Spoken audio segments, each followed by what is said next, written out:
우리에게 주시는 하나님의 말씀은 사사기 3장 1절로부터 11절까지의 말씀입니다. 구약성경 364쪽 사사기 3장 1절로부터 11절까지의 말씀을 교독하시고 마지막 절은 한 목소리로 합독하여 봉독합니다. 여호와께서 가나안의 모든 전쟁들을 알지 못한 이스라엘을 시험하려 하시며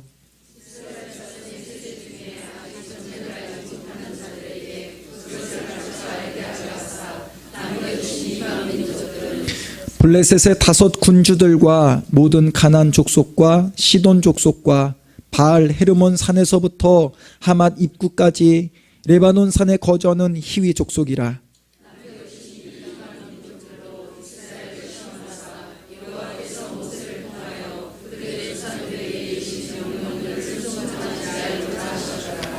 그러므로 이스라엘 자손은 가나안 족속과 헷 족속과 아모리 족속과 브리스 족속과 히위 족속과 여부스 족속 가운데 거주하면서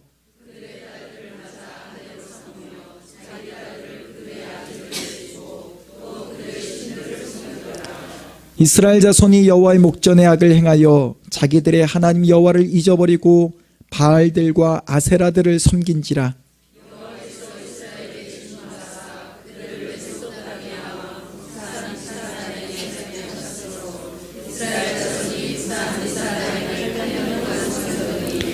이스라엘 자손이 여호와께 부르짖음에 여호와께서 이스라엘 자손을 위하여 한 구원자를 세워 그들을 구원하게 하시니 그는 곧 갈렙의 아우 그나스의 아들 온니엘이라.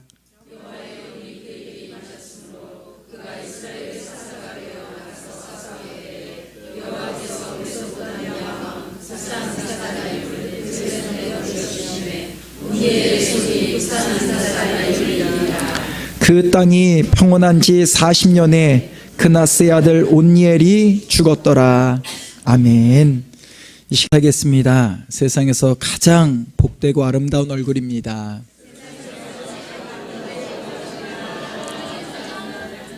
그 얼굴 보는 기쁨으로 에베네셀 교회에서 함께 신앙생활합니다.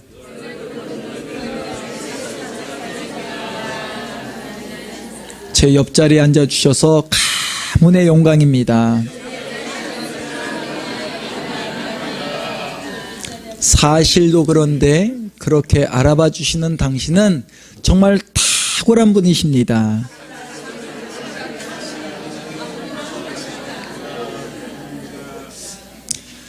언제나 우리가 서로를 대할 때마다 하나님의 형상을 따라 지음받은 그 하나님의 축복이 있는 분으로 함께 바라보시면서 또 서로를 격려하시고 지지하시고 또 축복할 수 있는 우리 믿음의 아름다운 교제가 있는 우리 에베네셀 교회 성도님들 되시기를 주님의 이름으로 축복을 드립니다. 우리는 사사기의 말씀을 함께 배워가고 있습니다. 지난 시간에는 이런 말씀을 드렸어요. 하나님께서 이스라엘을 애굽으로부터 건져내어서 가나안 땅으로 인도하신 하나님의 목적이 있습니다. 그 가나안 땅에는 가나안의 여러 족속들이 살고 있음에도 불구하고 하나님은 그 땅으로 인도하셨습니다. 그 목적에는 바로 그 가나안 땅에 하나님 나라가 이루어지길 원하셨던 것이지요. 그래서 여호수아와 함께했던 그 많은 사람들이 가나안의 주력 부대를 무너뜨리고 이제는 각 지파별로 땅을 분배하여서 이제는 너희 땅 가운데 있는 남아있는 족속들을 너희가 몰아내라. 하나님 나라는 지도자 몇 사람에 의해서 세워가는 것이 아니라 바로 모두 함께 이 하나님의 거룩한 나라를 이루감에 있어서 함께 참여하는 자가 되어야 한다라는 것이죠. 여러분, 오늘 이 시대 가운데도 마찬가지입니다. 오늘 이 시대 가운데도 예수 그리스도께서 이 땅에 오셔서 십자가에 못 박혀 죽으시고 그 죽으심으로 끝난 것이 아니라 부활의 사건을 통하여서 또한 승천의 사건을 통하여서 여러분, 사단은 이미 예수 그리스도 앞에 무너졌지요. 이제는 이 땅 가운데 하나님 나라를 누가 세워가야 하느냐? 바로 교회를 세우시고 교회를 통하여서 이 땅 가운데 하나님 나라가 이루어지기를 원하십니다. 그리고 여러분 교회에 속한 바로 여러분들이 그 사단의 그 통치 아래에서 이 땅에서 뭔가 누리고 있었던 그 모든 것들로부터 여러분 분별된 자가 되어서 구별된 자가 되어서 여러분이 있는 가정 안에서, 여러분이 속한 직장 안에서, 여러분이 있는 그러한 학교 안에서 하나님 나라를 이뤄가는 거룩한 믿음의 사람들이 되시기를 주님의 이름으로 권면을 드립니다. 이것이 우리가 이 땅에 존재하는 목적이지요. 그런데 여러분 사사기의 말씀을 보면 그 하나님의 거룩한 일을 감당해내야 할 그 거룩한 목적을 품고 있어야 할 이스라엘 백성들이 시간이 지나면서 하나님의 말씀 앞에 온전히 순종하는 것이 아니라 그 말씀을 자기 나름대로 해석을 하기 시작합니다. 우리가 지금까지 광야에서 얼마나 이 고된 삶을 살았고 이 가나안 땅의 주력 부대를 무너뜨리기까지 약 7년 동안 전쟁을 해왔는데 또다시 전쟁을 해야 하나?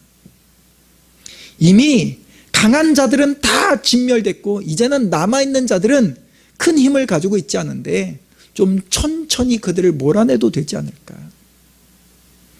또 우리가 광야 속에서는 정말로 음식을 얻기 위하여 매일 아침마다 만나를 구해야 했는데 이제는 우리가 더 이상 광야 생활이 아니라 우리에게 주어진 이 땅에서 거주할 수 있는 안정된 삶의 거처가 있는데 우리가 농사짓는 법을 모르니까 우리가 이들에게 농사짓는 법을 배우고 나서 그들을 몰아내도 되지 않을까?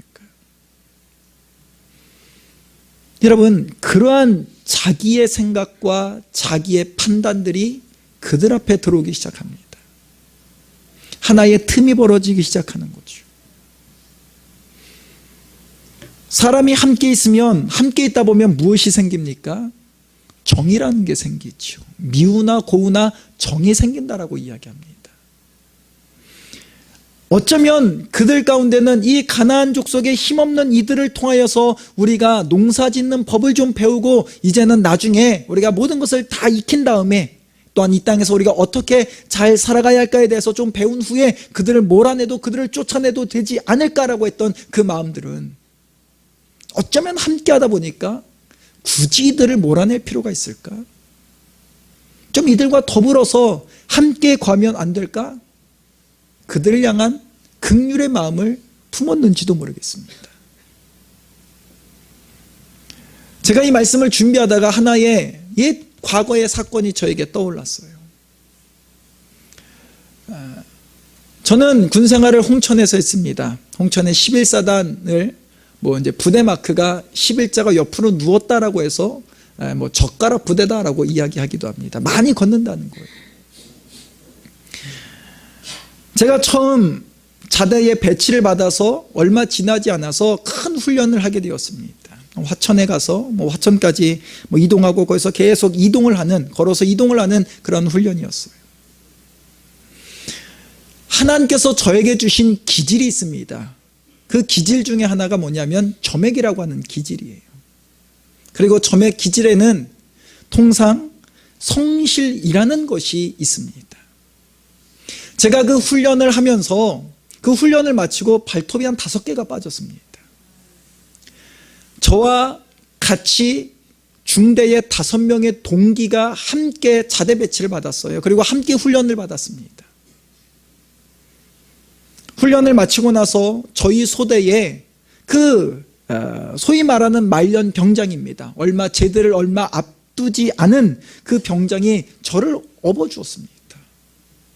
왜냐하면 훈련이 좀 고되다 보니까 함께 했던 5명의 동기들 중에 2명을 제외하고는 중간에 다 낙오를 했어요. 가다가 쓰러지고 그래서 구급차가 와서 또 데려가고 하는 그 고된 훈련을 낙오하지 않고 저보다 상급자였던 상병조차도 낙오했던 그 훈련 속에서 끝까지 제 발에는 봉화지겸이라고 하는 군대에서만 나오는 병이 있다고 합니다. 그런 것이 걸림에도 불구하고 그 훈련을 잘 마쳤을 때 그 병장은 저에 대해서 굉장히 기특하게 여겼는지 저를 업어주었습니다.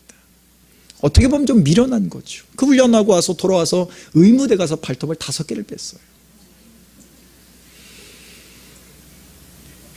그런 군생활을 하다가 제가 이제 병장이 되어서 이제 제대를 얼마 앞두지 않았을 때, 제가 4월 초에 제대를 했는데 아마 3월경으로 기억이 됩니다. 3월경에 봄이 되면서 부대에 어떤 미화 그러한 작업을 하게 되었습니다. 그래서 저희 중대의 행정보급관님께서 이제 말년 병장인 저에게 한 병장 여기 좀 페인트 칠을 좀 해 라고 저에게 일을 맡기셨어요.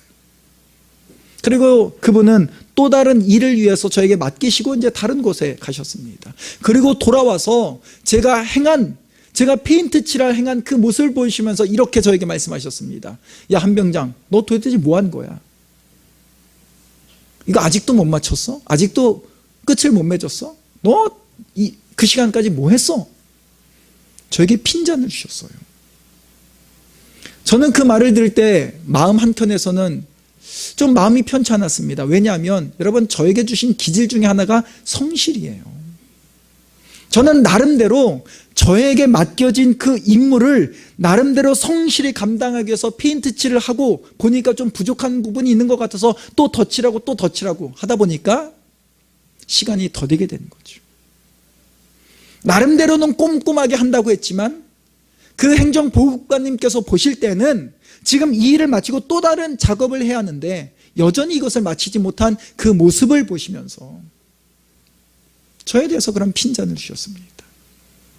근데 시간이 지나고 나니까 여러분, 그 일을 못 마친 것은 제 나름대로는 꼼꼼하게 한다고 했지만 그분의 계획, 그분의 뜻에 제가 부합하지 못했다라는 거죠. 제가 말년 병장이다 보니까 저의 생각과 저의 판단이 그 맡겨진 일에 대해서 그 주어진 시간 안에 것을 끝맺지 못한 겁니다. 만약에 제가 2등병이었다고 한다면 아마 굉장히 빨리 그 일을 했을지도 모릅니다.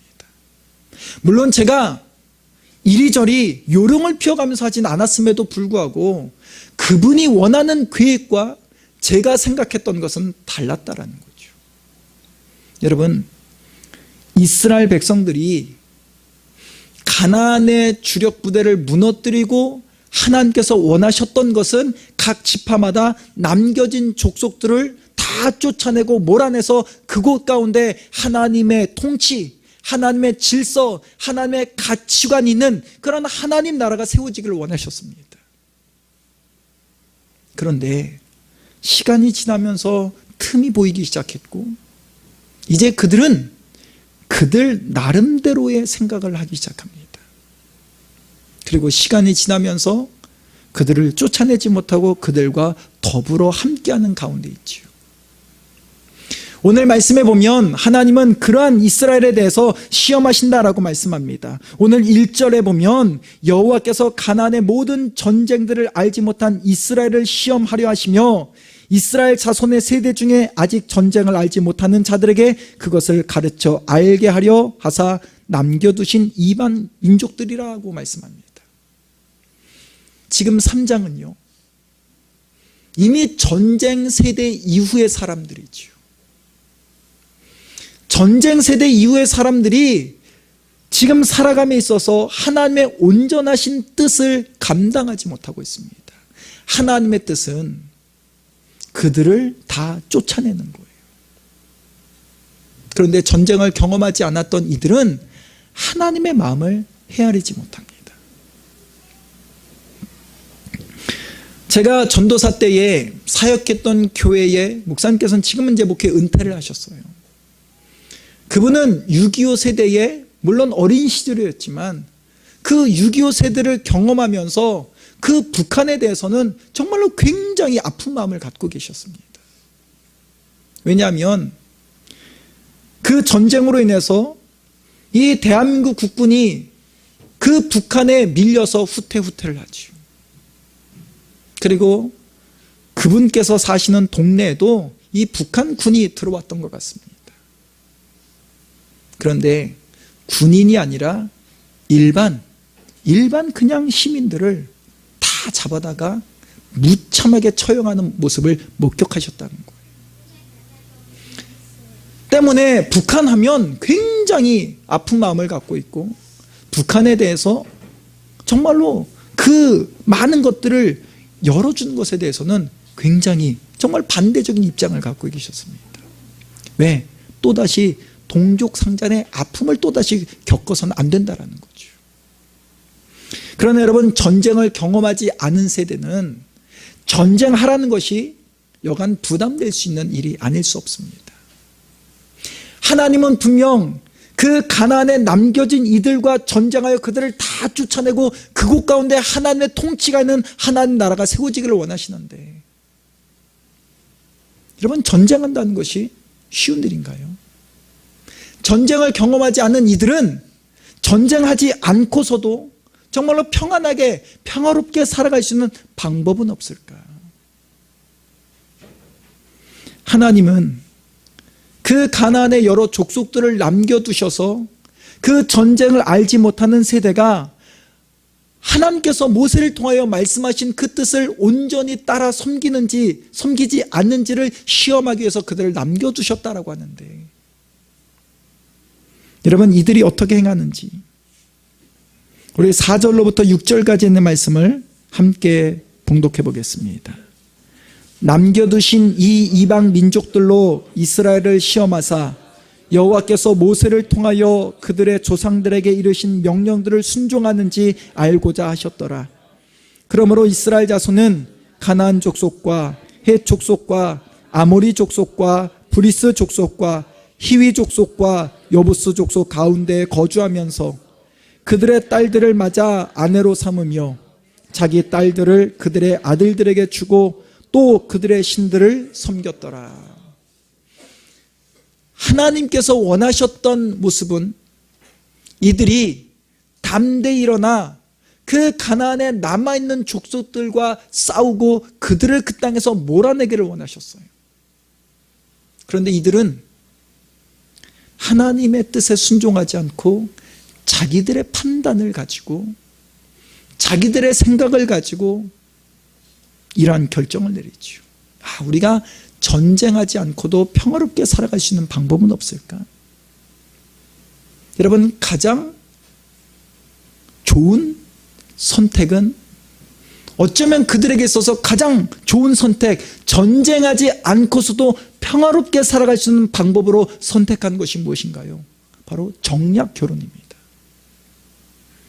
나의 아들들을 그들에게 주고 그들의 딸들을 아내로 맞이하면서 정략 결혼을 하면서 이 대적하고 싸워야 될 이들이 이제는 정략 결혼으로 인해서 매일매일마다 긴장하며 살아야 하는 이들이 이제는 정말 평화롭게, 우리가 전쟁하지 않아도 이제는 평화롭게 살아갈 수 있게 되었다라고 하는 것이지요. 하나님이 원하셨던 것은 거룩한 군사가 되어서 그 남아있는 족속들을 몰아내기를 원하셨지만, 이들은 하나님의 마음과는 다르게 자기들의 판단과 생각과 해석을 가지고 정략 결혼을 하게 됩니다. 하나님 입장에서는 가슴 아픈 일이 아닐 수 없습니다. 그들을 시험하고자 했지만 그 시험을 이겨내지 못하고 그들은 하나님께서 원치 않는 그런 모습을 행하죠. 그로 인해서 나타난 일들이 무엇입니까? 오늘 7절의 말씀에 보니까 이렇게 기록합니다. 7절에 있는 말씀 함께 봉독합니다. 이스라엘 자손이 여호와의 목전에 악을 행하여 자기들의 하나님 여호와를 잊어버리고 바알들과 아세라들을 섬긴지라. 정략 결혼을 통해서 평화적인 그러한 삶을 살고자 했는데 그 이방, 그 민족들에게서 왔던 그 아내들이 그 몸만 온 것이 아니라는 거죠. 그들이 섬겼던 우상을 데려왔습니다. 그 우상을 섬겼던 가치관, 그 우상을 섬겼던 어떤 정신들, 그 문화를 가지고 들어온 것이지요. 그로 인하여 이스라엘 백성들 가운데 바알들과 아세라들을 섬기는 하나님 목전에서 악을 행하는 그러한 결과가 나타나죠. 정말로 하나님께서 그 모습을 보시면서 안타까운 마음을 가지고 당장이라도 이들을 진멸하시고 하나님의 방법을 가지고 그곳 가운데 하나님 나라를 세우실 수도 있습니다. 하지만 하나님 그렇게 행하시지 않습니다. 그러한 연약한 이스라엘에 대해서 참으시고 인내하시지요. 아마 앞으로 우리가 이 사사기의 말씀을 통해서 하나님께서 참으시고 하나님께서 인내하시는 그 인내하시는 성품을 정말 많이 보게 될 겁니다.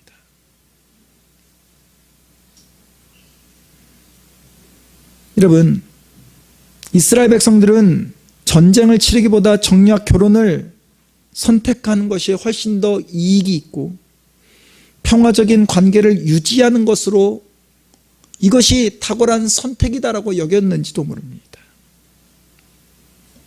하지만 이들이 그런 정략 결혼으로 인해서 더 이상 그들과 전쟁하지 않고 평화로운 삶을 살아갈 수 있게 되었지만 하나님은 이들을 그냥 내버려 두지 않습니다. 8절에 보니까 이런 말씀이 기록되어 있습니다. 우리 8절에 있는 말씀을 함께 봉독합니다. 여호와께서 이스라엘에게 진노하사 그들을 메소보다미아 왕 구산 리사다임의 손에 파셨으므로 이스라엘 자손이 구산 리사다임을 8년 동안 섬겼더니, 이들은 전쟁하지 않고 평화로운 삶을 살고자 정략 결혼을 했는데 하나님은 구산 리사다임을 도구로 사용하셔서 이 이스라엘 백성들이 그들을 8년 동안이나 섬겨야 하는 그러한 고난과 고통 가운데 처하게 됩니다. 이 구산 리사다임이라고 하는 이름의 의미를 보면 이 구산 리사다임은 정말로 두 배나 악했다라고 하는 의미를 가지고 있습니다. 배나 악한 자였다라는 거죠. 이스라엘의 입장에서는 전쟁을 피하기 위해서 정략 결혼이라는 것을 선택했지만 오히려 그들에게 찾아온 것은 정말로 배나 악한 구산 리사다임을 섬겨야 하는, 8년 동안이나 섬겨야 하는 그 섬김을 통해서 고통을 당하고 고난 가운데 처하는 결과를 얻게 됩니다. 혹을 때려갔다가 더 큰 혹을 붙이게 된 격이지요. 이들이 8년 동안이나 구산 리사다임을 섬기는 가운데 그 고난과 고통을 견디지 못하여 그들이 행한 것, 여러분 9절에 보니까 이렇게 성경 기록합니다. 9절의 말씀을 함께 봉독합니다. 이스라엘 자손이 여호와께 부르짖음에 여호와께서 이스라엘 자손을 위하여 한 구원자를 세워 그들을 구원하게 하시니 그는 곧 갈렙의 아우 그나스의 아들 온니엘이라. 아멘. 하나님의 뜻에 순종하지 않고 살다가 그들은 더 큰 고난과 더 큰 고통 가운데 처하게 됐고 그 고난 속에서 하나님께 부르짖기 시작합니다. 하나님은 그 부르짖음에 외면치 않으시고 하나님께서 세우신 구원자 온니엘을 사사로 세우셔서 그들 앞에 세우게 하시죠.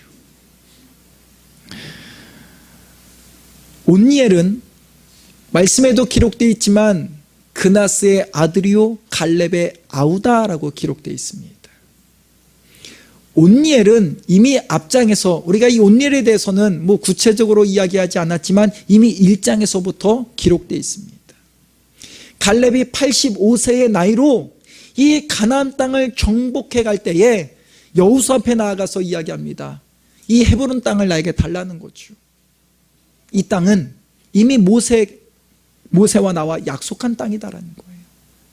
그리고 이 헤브론 땅에 살고 있는 자들은 그러한 가장 큰 족속들 중에서도 가장 강한 힘을 가지고 있는 이들을 나에게 달라고 이야기했고, 갈렙은 그 헤브론 땅을 점령합니다. 그리고 나서 이 갈렙이 이 기럇 세베를 또 무너뜨리기 위해서 이렇게 이야기합니다. 여러분, 우리가 함께 봉독하진 않았지만 우리가 1장 12절에는 이런 말씀이 기록되어 있어요. 우리 성경 가운데 1장 12절에 있는 말씀을 함께 봉독해 볼까요? 갈렙이 말하기를 기럇 세베를 쳐서 그것을 점령하는 자에게는 내 딸 악사를 아내로 주리라 하였더니, 13절입니다. 갈렙의 아우 그나스의 아들인 온니엘이 그것을 점령하였으므로 갈렙이 그의 딸 악사를 그에게 아내로 주었더라. 이미 온니엘은 전쟁의 경험을 가지고 있는 사람이었어요. 그러나 다른 사람들은 전쟁의 경험이 없었고 전쟁하는 것을 부담스럽게 여겨서 평화적으로 살기를 원했지만 하나님께서는 배나 악한 구사한 리사다임을 그들에게 붙여서 더 큰 고난과 더 큰 아픔을 겪게 되죠. 그런 가운데 하나님께서 부르짖는 그들 가운데 온니엘을 다시 구원자로 사사로 세우십니다. 여러분, 진정한 평화는 평화롭게 하는 것이 평화가 아니라는 거죠. 온니엘과 더불어 그 잠자던 이스라엘은 그 하나님 앞에 온전히 순종하지 못하였던 것을 깨닫고 이 온니엘과 더불어 이 구산 리사다임을 무너뜨립니다. 마지막 11절에 보니까 온니엘을 통하여 그 땅에 몇 년 동안이에요? 40년 동안이나 진정한 평화가 찾아왔다는 거죠. 한 세대입니다. 그들의 선택은 정략 결혼을 통해서 평화롭게 살고자 했지만 그것이 정답이 아니었다는 겁니다. 하나님 앞에 순종할 때에 진정한 평안이 있음을 우리는 기억해야 할 줄 믿습니다. 하나님께서 오늘을 살아가는 우리에게 원하시는 바는 무엇일까? 우리가 지난 시간을 통하여서 이 사사시대처럼 혼란스러운 시대라는 거죠. 여러분, 교회가 무너집니다. 거룩함을 붙들고 많은 성도들을 이끌어가야 할 영적인 지도자인 목사가 타락하는 시대입니다. 정말로 이 땅 가운데 구별된 자로서 하나님의 복음을 전하며 살아가야 할 성도들이 무너지는 시대죠. 그런 가운데서도 하나님께서 우리 가운데 원하시는 것은 무엇일까? 여러분, 이 땅 가운데서도 여전히 우리는 영적인 전쟁을 치러야 하는 자로 우리를 부르셨음을 믿으시기 바랍니다. 군인은 앞에 있는 적과 싸워야 할 의무가 있고 전쟁을 할 때 존재 가치가 있기 마련이지요. 그렇다면 우리는 이 땅에서 어떤 전쟁을 치러야 하냐는 겁니다.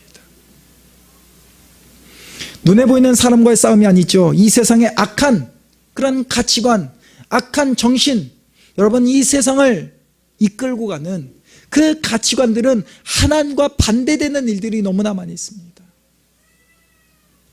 그 남아있었던 이스라엘 백성들이 하나님께서 원하셨던 그 말씀 앞에 온전히 순종하였던 것이 아니라 그들의 판단, 그들의 생각, 그들의 해석을 가지고 야, 이렇게 하는 것이 더욱더 평화롭지 않겠느냐. 그들의 선택은 어쩌면 그들의 입장에서는 탁월한 선택이라고 여겼는지 모르지만 하나님께서 원하시는 방법은 아니었다라는 거죠. 우리는 이 세상의 악한 가치관과 싸워야 합니다.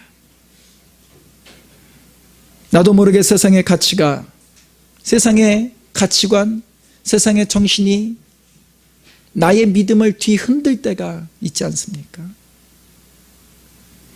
좋은 게 좋은 것이라며 그러한 하나님께서 원치 않는 포장으로 인하여서 우리를 전쟁터에 부르시고 싸움을 위하여 우리를 부르셨는데 우리는 전쟁하는 것이 싫다고 그냥 좋은 게 좋은 것이라고 하면서 이 세상의 가치관과 타협하는 모습은 우리 가운데 있지 않습니까? 저는 이 말씀을 준비하면서 개인적으로는 참 제 마음이 아팠습니다. 그 이스라엘 백성이 저의 모습이었습니다. 제가 목회자이지만 하나님께서 저에게 주신 기질 중에 하나가 이 점액이라고 하는 기질은요, 누군가 반목하는 것 굉장히 싫어합니다. 차라리 내가 미안하다고 그렇게 인정하고 말지. 근데 하나님은 저를 그냥 신앙생활하는 성도가 아니라 저를 영적인 지도자로 부르셨는데 그런 모습 앞에 제가 타협했던 일들이 너무나 많이 있다는 거예요. 요즘 계속해서 하나님께서 이런 부분을 가지고 저에게 도전하십니다. 새벽에 요한복음의 말씀을 함께 나누고 있는데 요한복음 가운데도 이런 말씀이 기록되어 있죠. 선한 목자는 어떤 사람이 선한 목자냐? 자기 양을 위하여 생명을 다하는 자가 선한 목자가 아니냐. 저는 그 말씀 볼 때도 너무나 제 자신이 부끄러웠습니다. 나는 과연 선한 목자인가? 나는 나에게 맡겨진 우리 믿음의 성도님들 위하여 과연 내가 생명을 기꺼이 내어줄 그런 준비가 되어 있는가? 하나님께서 구별된 자로 영적인 지도자로 세워주셨는데 저의 모습을 보면 하나님의 거룩한 뜻 앞에 이 세상과 타협했던 그런 모습들이 저에게 너무나 많이 있는 거예요. 이 혼란한 시대에 거룩한 전쟁을 치러할 교회들이, 또한 목회자들이, 또한 성도들이 점점 더 싸우려 하지 않습니다. 하나님 분명 가나안 땅에서 악한 족속들을 몰아내려고 하셨습니다. 또한 교회를 통하여 이 땅 가운데 만물을 충만케 하기 위하여 교회를 세우셨다라고 말씀합니다. 그런데 여러분, 교회에 속한 우리들은 하나님 나라를 이루고자 하는 이 거룩한 마음을 가지고 여러분 이 땅 가운데서 어떻게 여러분 살아가고 계십니까?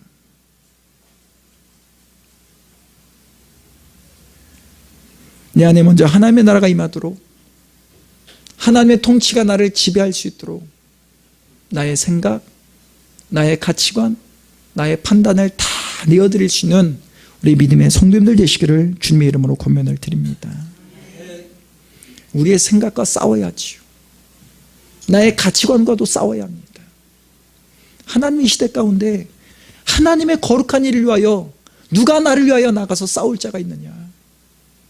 우리를 분명 전쟁에 하나님의 거룩한 나라를 이루어가는 그런 믿음의 사람들로 불러주셨는데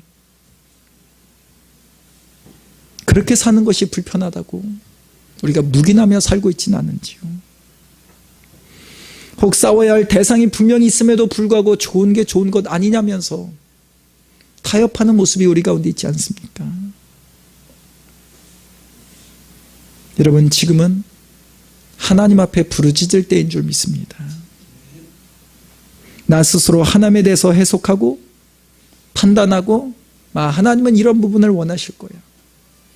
하나님은 내가 이렇게 행한 것에 대해서 크게 잘못됐다 말씀하지 않을 거야. 내 생각과 나의 판단과 나의 해석을 가지고 내가 하나님 앞에 온전히 순종하는 것이 아니라 하나님을 나의 가치관 안으로 끌어들이는 모습이 오늘 이 시대 가운데 있지 않은지, 앞에 순종치 못하고 세상의 가치관에 타협함으로 실패한 것에 대해서 우리는 인정해야 합니다. 하나님, 내가 또다시 넘어졌네요. 하나님, 내가 또다시 실패한 자이네요. 오늘 이 시간 가운데 여러분 앞에 전하는 저의 마음 결코 편치 않습니다. 왜? 제가 그렇게 살지 못하거든요. 그러나 하나님께서 우리 사사기의 말씀을 통하여 끊임없이 도전할 겁니다. 여러분, 그리스도인들의 문제 해결의 능력은 부르짖을 때 나타나는 줄 믿습니다. 이스라엘 백성들이 그 애굽에서 그런 고난과 고통 가운데 있을 때 그들은 부르짖었습니다. 부르짖을 때 하나님께서 하나님의 대행자로 모세를 세우셨고, 또 이들이 배나 악한 구산 리사다임의 손에 의해서 8년 동안이나 고통 가운데 있을 때 그들이 깨닫고 부르짖을 때 하나님은 구원자요 사사였던 온니엘을 그들 앞에 세우셨습니다. 마찬가지죠. 오늘 이 시대는 혼란의 시대입니다. 여러분, 뉴스를 통해서 또 주변에서 듣는 그 소식들은 여러분, 교회에 대해서 정말 이제는 떳떳하게 밖에 나가서 교회 이야기를 할 수 없습니다. 교회 이야기를 한다고 해도 여러분, 좋은 이야기를 하지 않습니다. 교회가 이렇다, 목사가 이렇다, 장로가 이렇다, 결코 선한 말들이 들리지 않습니다. 이러한 혼란의 시대에 하나님께서 우리를 사사로 부르시고 있습니다. 이 혼란한 시대에 우리가 부르짖음으로 인하여 우리 가운데 잠자고 있던 영적인 야성이 깨어나 하나님의 거룩한 군사로 하나님의 거룩한 나라를 위하여 싸울 준비를 하는 우리 믿음의 성도님들 되시기를 주님의 이름으로 권면을 드립니다. 여러분, 그리스도인들이 이 땅에서 평안하게 사는 것, 그것이 결코 축복은 아니라는 거죠. 우리를 싸울 자로 부르셨습니다. 이 땅에서 그 세상의 가치관, 그 세상의 그러한 해석들, 그 가운데 우리가 따라가는 것이 아니라 그보다 더 능력 있고 더 온전하신 하나님의 말씀, 하나님의 가치관을 이 땅 가운데 흘려보낼 수 있도록 우리를 세우셨다고 한다면, 여러분, 평안이 진정한 평안이 아니라 온전히 하나님의 말씀 앞에 순종하여 나아가는 것, 이것이 참된 평안임을 기억하며 우리가 이 땅에 하나님 나라가 이루어질 때까지 담대히 싸우며 나가는 우리 믿음의 성도님들 되시기를 주님의 이름으로 권면을 드립니다. 오늘의 우리 이 말씀을 가지고 우리가 함께 찬양하며 기도하는 시간 갖기를 원합니다.